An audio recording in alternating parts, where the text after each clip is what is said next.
Assalamualaikum warahmatullahi wabarakatuh. Saya Umara Syahadatul Ain. Materi yang pertama akan saya bawakan adalah penelitian kualitatif.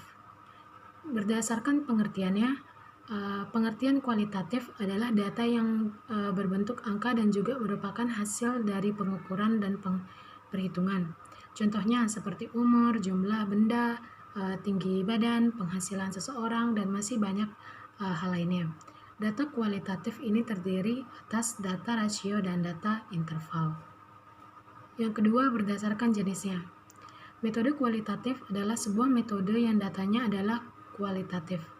Data kualitatif adalah data yang dihasilkan dengan sudut pandang yang lebih menekankan pada sifat mutu objek yang bersangkutan.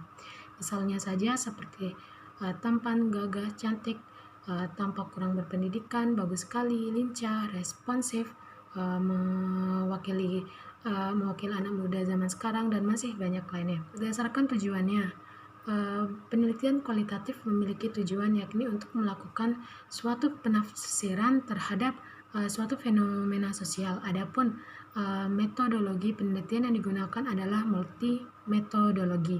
Dengan demikian, tidak ada metodologi khusus dalam penelitian kualitatif.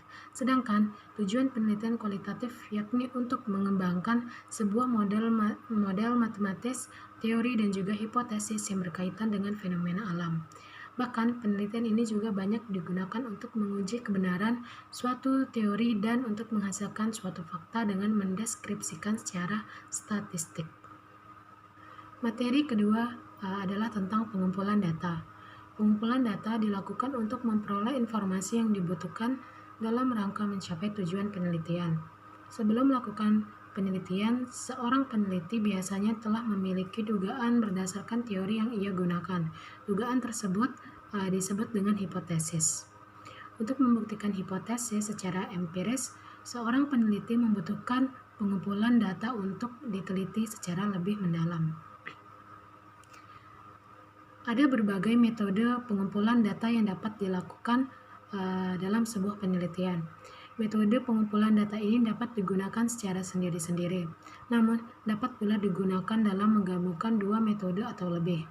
Beberapa metode pengumpulan data antara lain, yang pertama ada wawancara. Wawancara adalah pengumpulan data yang dilakukan melalui tatap muka dan tanya jawab langsung antara peneliti dan narasumber. Wawancara terbagi antara dua kategori, yakni wawancara terstruktur dan wawancara tidak terstruktur. Pertama, wawancara terstruktur adalah peneliti telah mengetahui dengan pasti informasi apa yang hendak digali dari narasumber. Pada kondisi ini, peneliti biasanya sudah membuat daftar pertanyaan secara sistematis. Lalu yang kedua ada wawancara tidak terstruktur. Wawancara tidak struktur adalah wawancara bebas. Peneliti itu tidak menggunakan pedoman wawancara yang berisi pertanyaan-pertanyaan spesifik, namun hanya memuat poin-poin penting dari masalah yang ingin digali dari responden. Lalu ada metode observasi.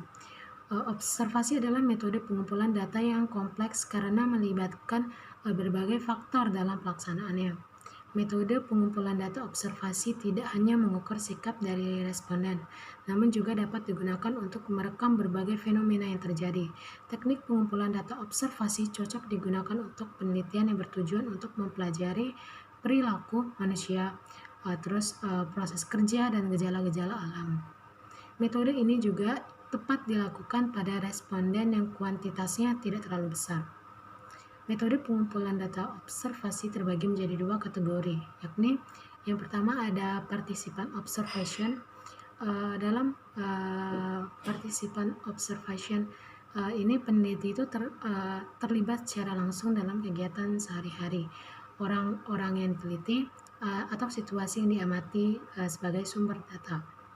Lalu yang kedua ada non-participan observation. Berlawanan dengan yang tadi, yang ini merupakan observasi yang penelitinya tidak ikut secara langsung dalam kegiatan atau proses yang sedang diamati. Lalu yang ketiga ada angket atau kuesioner. Kuesioner merupakan metode pengumpulan data yang dilakukan dengan cara memberi seperangkat pertanyaan atau pernyataan tertulis kepada responden untuk dijawab. Kuesioner merupakan metode pengumpulan data yang lebih efisien bila peneliti telah mengetahui dengan pasti variabel yang akan diukur dan tahu apa yang diharapkan dari responden. Lalu yang keempat itu ada studi dokumen. Studi dokumen adalah metode pengumpulan data yang tidak ditunjukkan langsung kepada subjek penelitian. Studi dokumen adalah jenis pengumpulan data yang meneliti berbagai macam dokumen yang berguna untuk bahan analisis. Lalu yang ketiga ada analisis konten. Analisis konten merupakan metode penelitian yang digunakan untuk mengetahui kecenderungan isi komunikasi. Ada dua pendekatan yang sering digunakan, yaitu analisis konten kuantitatif dan kualitatif.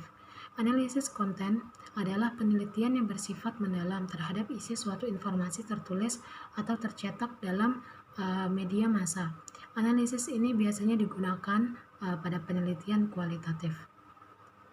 Tujuan penelitian analisis konten. Analisis isi memiliki beberapa tujuan, salah satunya sebagai berikut. Yang pertama itu ada menggambarkan karakteristik pesan.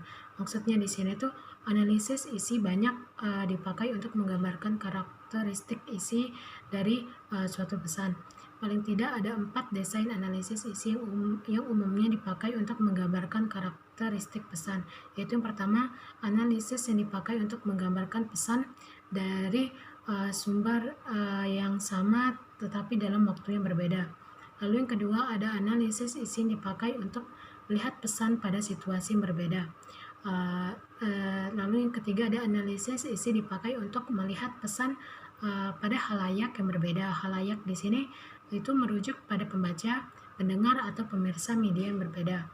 Lalu yang keempat ada analisis isi yang dipakai untuk melihat pesan dari komunikator yang berbeda. Lalu yang keempat ada mengenai studi kasus. Dalam tradisi keilmuan, penelitian kualitatif dikenal juga dengan terminologi studi kasus atau case study. Sebagai sebuah jenis penelitian, studi kasus diartikan sebagai metode atau strategi dalam penelitian untuk mengungkapkan kasus tertentu. Ada juga pengertian lain, yakni hasil dari suatu penelitian sebuah kasus tertentu. Jika pengertian pertama lebih mengacu pada strategi penelitian, maka pengertian kedua ini dia lebih pada hasil penelitian. Lalu yang kedua ada tujuan dari penelitian studi kasus. Menurut Yin, penelitian studi kasus pada awalnya itu bertujuan untuk mengambil pelajaran yang terdapat di balik perubahan yang ada. Tetapi banyak penelitian studi kasus yang ternyata mampu menunjukkan adanya perbedaan yang dapat mematahkan teori-teori yang telah mapan atau menghasilkan teori dan kebenaran yang baru. Lalu materi kelima adalah penelitian etnografi, yaitu adalah metode kualitatif di mana peneliti mengamati dan atau berinteraksi dengan subjek yang diteliti di lingkungan kehidupan nyata mereka. Etnografi dipopulerkan oleh antropologi, tetapi digunakan di berbagai ilmu sosial.